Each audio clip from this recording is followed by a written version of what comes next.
Tell us about your history with So Ill. So Ill. I am one of the original members of So Ill from like way back in the day when I had a smaller waist and smaller boobs. I did. So I had a kid check. It was me, E-Dot, Easy, Rick, salute y'all. Then Corey came. Then Tilly came. Then Posey came. Then Misha came. Then Darnell came. Then it was just so many. Then I came. Then Herman came. Then, now this is the question. I do not remember when CJ came. Man. CJ just appeared and was singing. And I was like, okay, little baby Anthony Hamilton. But yeah, I'm one of the original members of So Ill. I miss So Ill. I miss Paul. We miss you too. I know, man. If I knew how to drive, that would change my life. I don't get to go outside. Well, you in the house doing awesome things, so we not mad at you for that. We understand. Cool. I'm raising the next generation of So Ill. You planted the seed. You planted the seed. We out here mobile, so we doing our thing. But you are coming out on Thursday, the 7th of July. I am. I'm coming out to feature. This will be my second time getting to feature at the corner, Apostle Poetry on the corner. But this time it's gonna be super different because I am featuring with my blood, same mama, same daddy, stole my face, freckle face twin brother. He not my twin though. People used to think we was twins when we were younger. We are not twins. We are 3 years apart. Older than him, smarter than him. Dang. Shots fired. I do, but I'm gonna have an MC battle between the siblings. Y'all, you already throwing shots. We can do it. The freestyle battle, I think I'll kill him. The written battle, I think he'll kill me. But no, it depends. It'll be a good battle. The tracks lay down the rhythm. Nothing wrong with beating it up, but if you can't make a nut without going too fast, and like the hare, you might get passed by the tortoise. The slow and steady wins this race. Hitting my buttons like Morse code. Good moves like golden moves, saving on Geico's. Feeling like I'm on hydro. Long, strong beef on beat with my high notes. Come on. Call us both Maxwell. This woman's work is worth MJ's whole collection. From the window to the wall, ain't fucking with off the wall. So tonight, we gonna put that stupid shit back on the shelf and just enjoy ourselves. So please don't sample if you ain't ready for ample. Introduce yourself. Oh, we recording? Hi. I'm Robin Bobo.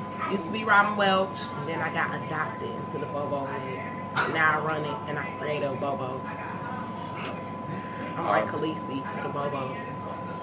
Alright, give them a quick resume of your titles. Who are you? What do you do? Okay, so I got a long list of titles. Number 1 title is I am mother of Yahara Solomon Yadena Bobo. 2, I'm wife of Darnell Bobo. I guess maybe that's 1 because he came first and they came second. But I'm wife, I'm mother, I am a poet sometimes. I'm an MC sometimes. I am an actress all the time. Could be fronting right now. I love the stage. I am vice president of Think Tank Foundation, non-for-profit, Ethnic Pride. I am host of Patty Room Open Mic. I am a consultant for Groupon Inc. I love my job, the Groupon. I am daughter, sister, best friend. Shout out to Lyrical Paradigm, my boo.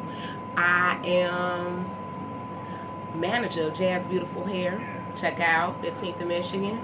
I wear a lot of hats, but I like doing it. Do you have any good stories about your brother that you would like to share to the world? Yes! Okay.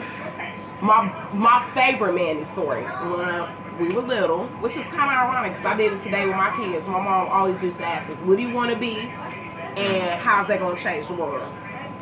So, and that was actually, I swear, that was my kid's journal assignment today. And my brother told my mom, now, just to be fair to him, he was maybe 3 or 4, but I'm like when you're little, that age, 3 and 4, that 3-year difference is significant. So I can remember a lot of stuff. So I was like 6, 7. So my mom was like, what do you want to be? And this boy told her, yes, y'all, he said he wanted to be a cornflake. Cornflake. My mom said, why? He said, because I want to taste good. I kid you not. Infamous story. So she's like, well, you can't be a cornflake because, you know, people can't eat you. That's cannibalism. Okay, so he changed his mind. He's like, I want to be an airplane. My mom said, why? It's like, because I want to travel. And she was like, well, you could be a pilot and do that. He's like, but I want to be the actual plane because the plane has power. 3, 4 years old. Who says that? I wanted to be a fire truck. See, okay, y'all from the She same did tribe. want to be a fire truck. That's an actual. Same tribe. But yeah, Manny, he was always interesting like that. I remember he used to take things apart. He took apart our operation game to make a detective kit. So he knew if we touched the light, it'll light up so we could sneak through the house at night. So he took it, yeah. He took apart the VCR so we could have the wheels to open our curtains so we didn't have to go up there and open it ourselves. So he made the rewind, pulled the curtains open. He was really dope like that. That boy took apart a lot of stuff. That's awesome. Who are some of your favorite local artists? Local. Going from the top to the bottom, well, I want to say the top to the more well-known to the underground. I'm in love with Chance the Rapper right now. Coloring Book, if you have not heard it, listen to the album. That always epic. I had to come down 79th one time. Like, man, I seen the big poster of him, I think, on Cottage. Yep. 79th and Cottage. Like, you could feel the energy. It's just, I mean, he's so amazing. And, like, he's somebody I don't mind my children listening to. And that's, you can't do that with everybody. But I love Chance. Of course, I love Ye. I remember me and Ellen riding around in his Pontiac Grand Prix bumping Kanye. Ellen was the first person to get a car. I was the first person to get an apartment. So since I ain't have the car and he ain't had a place, we just merged our stuff together.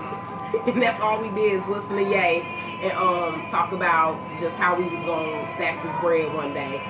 And Phenom, if you don't know Phenom, you can find him on Facebook. His government name, I hope you don't mind me saying, is Tay-Ray Hale, but H-A-L-E, but Phenom, he is one of the 2 representatives from Lyric Squad, and that's Kendria K-Love, the poet, that's the other one. But he is definitely one of my favorite artists. He has an album out now called I Didn't Come, I Was Sent, is the name of the album. And it's definitely one you could put in and play from top to bottom. Of course, my husband, B-Rock, Cole, fell in love with his words. He on the stage spitting, and I was like, I think I'm gonna keep him. My brother, of course, Damien's Design. My brother got bars upon bars upon bars upon bars. Kamikaze. Who else? Man, I know so many. I don't know nobody like, dang, she ain't say me. And that's always a tough question to ask people, man. But it's no, of course, it's people Chicago, understand. man. It's no offense to nobody. You just, everybody those got are those probably people. my top 5. Chance, Phenom, my husband, Kamikaze, my brother, and man, rapping. Shit, can I say myself? Maybe.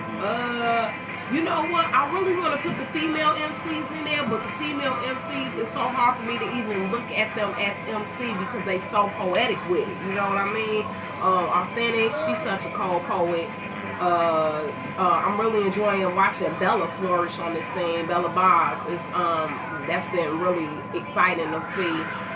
But female MC, I'm gonna have to go with Artemis. I think Artemis is the #1 female MC in Chicago right now. Artemis from Lyric Squad. Okay.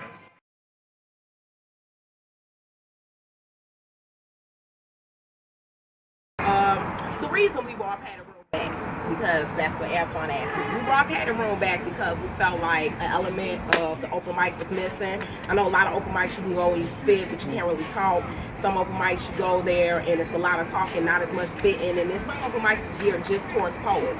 And Padded Room is not like that. Padded Room is for whoever. If you want to come in here and tap dance, you want to come in here and play the cello, you want to come in here and just tell us your story. Break dance, we had somebody break dance. Actually break dance in Padded Room.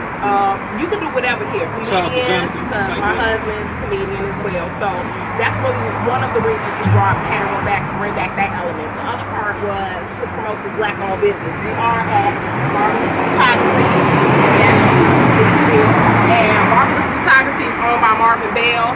His business has been very kind to us. I did my baby shower here. I did my daughter's first birthday here. And I plan to do many more events here. So promote black business is another reason we brought Padded Room back. And another reason is our children are older now. We stopped Padded Room when I had my baby. And now that my daughter is... That's what we looking for. But yeah, now that my baby is older and she's walking and starting to talk, then I feel comfortable leaving her to do this. Out of rehab. I just got out of rehab. That's what we brought Padded Room. I didn't know we was getting that person. Impact, and you kind of spoke to it already, but the impact and inspiration of being a mother and wife on the work that you do. Man, when I used to, before I got married, all I wrote about was God. That's all I mean, it was either God or myself. And not so much in an arrogant fashion, but I didn't, when you tell stories, what story can you tell better than your own? So, and I like to think of myself as a storyteller, so I would tell things from my perspective, what I was going through, or how I felt about God, or what I thought about God. When I got married, that didn't necessarily change, but it came from a different angle. I stopped telling just my story and started telling stories of women. That's the type of writer I like to think of myself as. I remember once my guy Ali Hood Rays, also one of the best in Chicago, he had a Facebook post and he asked, what type of art do you produce, or what do you want your art to mean? And I was like, man, I want to tell the stories of women, more importantly black women. So I talk about motherhood a lot, I talk about sisterhood a lot, I talk about femininity, sexuality, our godliness, our goddesshood, and things of that nature. And that stuff I didn't have before I had my husband and my children, because I don't think I stepped into my own of that yet. And before it was like, what is this? What is God? What am I? And now it's like, this is God. This is who I am. I have more of a definition of what it is, and that's what I write about now. Okay. What do you have coming up? The Padded Room just came back. Tell us about the Padded Room. Padded Room open mic just came back. It is something me and my husband started this adventure together in 2013 is when we started the Padded Room. And in 2012 rather. 2013 we switched locations, and in 2014 we put it to a halt after 2 years because we were expecting having another baby and family first. So bringing it back, it's just, it's an amazing feeling. It really gives me something to write for. I'm always writing snippets, working on, I'm working on a book right now and just various other things. And now with Padded Room, I have a reason to write spoken word pieces, just pieces, performance pieces. I have an audience again, because I really don't get to go to the open mic scene as much as I want to. And I mean, the Padded Room, it just came out the ideal of having a town hall, because I love town hall, shout out to Deion Hawkins, having a town hall atmosphere where you can get people together and just talk about whatever and not feel like you're being judged. Really having an open mic, literally open, being able to say whatever, whenever. And the name Padded Room came from, there's a thin line between genius and insanity.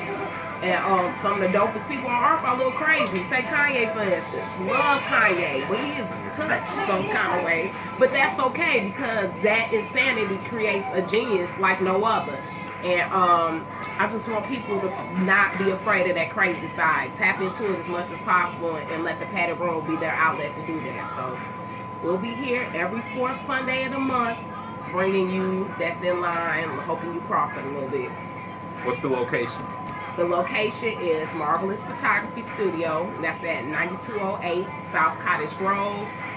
That's owned by Marvin Bell, Black-owned business. That was very important to us. We did have another location in mind originally to bring Patty Room back, but we decided maybe about 2 or 3 weeks before the actual show date, we wanted to switch locations to make sure it was a Black-owned business, to make sure it was ADL wheelchair accessible, because we do have people within the community who need that access, and to make sure that that money is being generated back into the community. So it was like, man, we're not going to do it downtown on Michigan Avenue. We're going to do it on the south side, right in the heart of Chatham.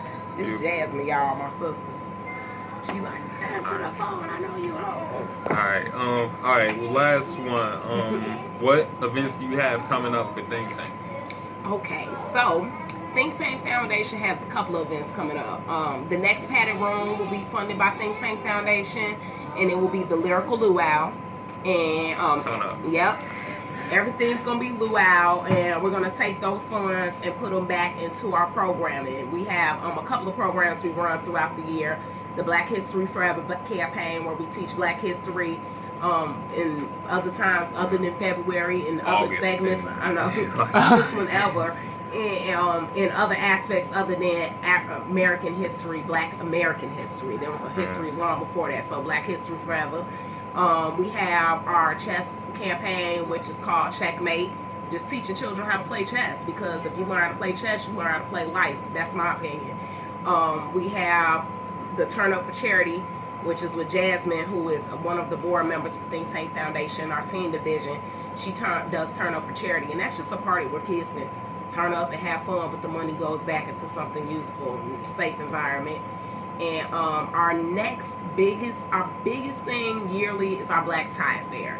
And this year's, am I allowed to tell? I don't know. I'm telling. This year's theme for the Black Tie Affair is, those are the main things Think Tank Foundation does. My husband's always doing something. Jasmine and Darnell, I will say, are the most active members of Think Tank. Jasmine teaches a dance class free every Monday at William Penn High School, funded by Think Tank. And my husband, he goes to Leo High School. He also goes to Hip Hop Detox, which is funded by Brother Enoch, and he volunteers with them.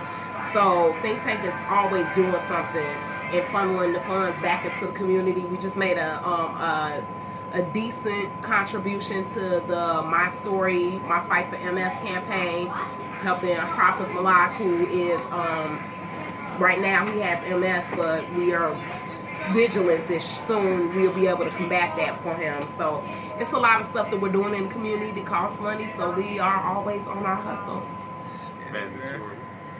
I used to be big about not doing poems again too. I had a real big thing. I was like, man, I spit this so many times. And my friend Kayla, she was like, man, somebody need to hear it. Like, this could be just one person in this room who's never heard that poem before. And she was like, man, when you perform like nobody in here knows you. She was like, don't get up there and just throw the poem away. She was like, everybody know it. Everybody know me. She was like, everybody might not know. She was like, you should always do a performance. And the way that you would want to do it is if it was your feature and nobody in here knew you and you want to kill because this is your first time meeting this group of people. And so I used to get on stage like, oh, I forgot it. Never mind, bye. And just walk off and just like, ah. And everything was just so jokingly. And she was like, man, don't throw the poem away. Somebody need to hear the end of that poem. I'm like, dang, why you gotta be right? That concludes this interview. Thank you for your time. We look forward to having you featured as a founder of So Ill. We need to have a So Ill founder today. We should have